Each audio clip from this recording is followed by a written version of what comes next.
Nothing in this life is guaranteed. Anyone or thing can be here today and gone tomorrow, which is one reason why so many wellness mantras urge us to seize the day, or to live every second as though it's our last, because eventually it will be. But what if you knew when the end was coming?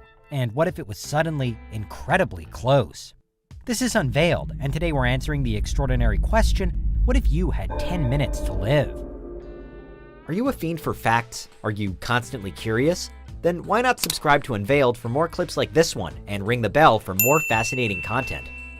We'll start today's video where all good hypothetical scenario thought experiments should, a celebrity book promo. In July 2020, the actor Jim Carrey was busy fielding interviews for his new novel, Memoirs and Misinformation, the cover of which features a picture of his face when he's told that he has 10 minutes to live. In an interview with Jimmy Fallon, Carrey revealed that the image harks back to a moment in 2018 in Hawaii when a missile alert message was mistakenly sent to everyone on the island state, including himself.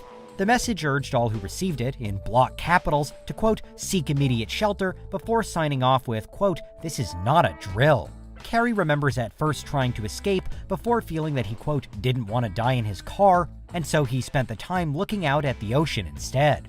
Thankfully for all affected, the 2018 Hawaii alert was quickly confirmed to be a false alarm. There was no missile, and the message was a mistake. But the story does pose an interesting, if morbid, question that many have contemplated before, and will in the future.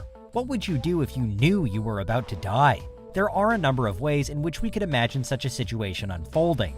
Perhaps, as was feared with Hawaii, there's a confirmed, imminent, and inescapable disaster that's about to strike a massive population. Or perhaps it's an individual case where, for whatever reason, somebody knows without doubt that their time is fast running out.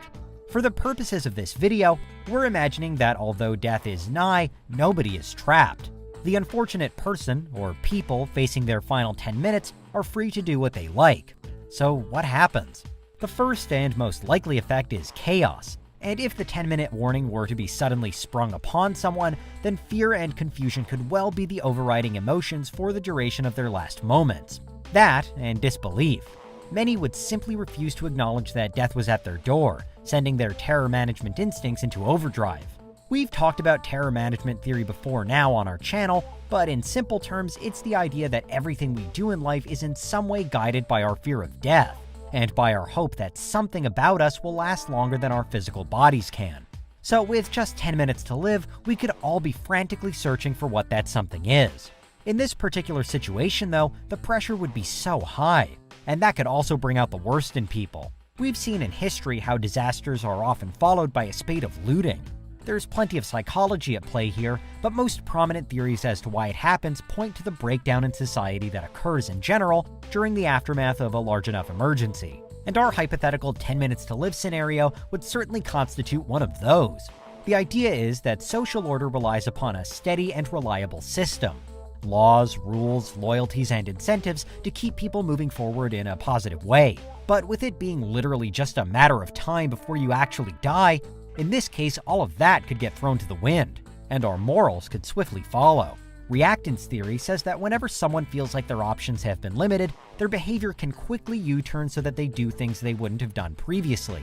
That could happen here to an extreme degree, because nothing can be more limiting than knowing that your life's about to end. More broadly, moral disengagement is when a person finds any available way to justify or distance themselves from their own immoral acts. Mob mentality is one version of this, where we can blame bad things we've done on the group we were doing them with.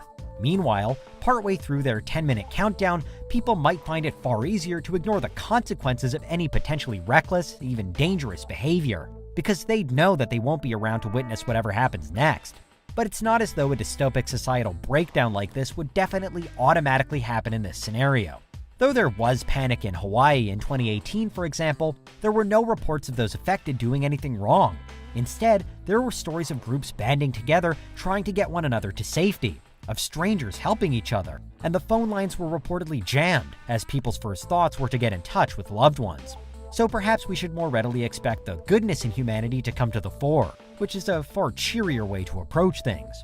Take a look through history, and there have been countless times when humans have dealt with stress and anxiety by helping each other and connecting with each other. Granted, the stress and anxiety this close to death would be extreme, But perhaps that would mean that the acts of kindness would be bigger too.